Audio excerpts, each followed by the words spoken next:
As you realize, we usually using the special character for inserting and searching or replacing, but if you need make it combined, usually we're using use wildcards.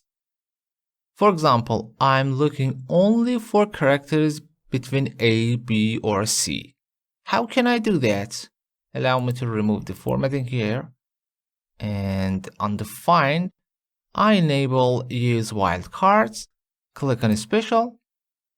As you realize, we had any character, but let's say character in range.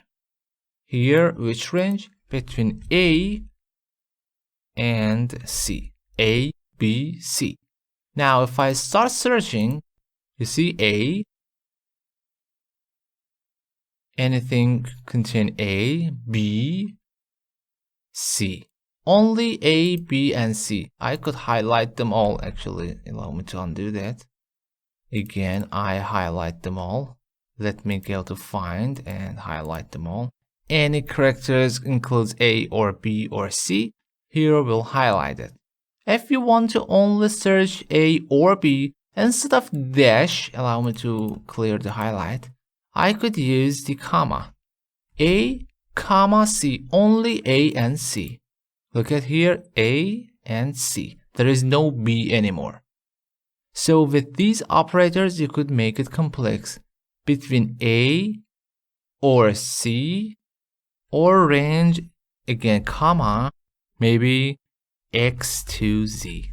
So it is highlighting A, C, X, Y, and Z. Allow me to re-highlight them. You see any X or any Y or any Z and A and C. So with this complex combining, you could search much more deeply. Let's try other operators. For example, here we have not. Search everything not include. Not A. Okay. Allow me to clear and highlight them all. Nothing here. Sorry, I written outside up. The exclamation not A. Okay. Highlight them all. Any character or digits or any sign except A. How can I remove A, B, C, D, and E? You know that. Range A to E. Allow me to clear and re-highlight them. Anything but A, B, C, D, and E.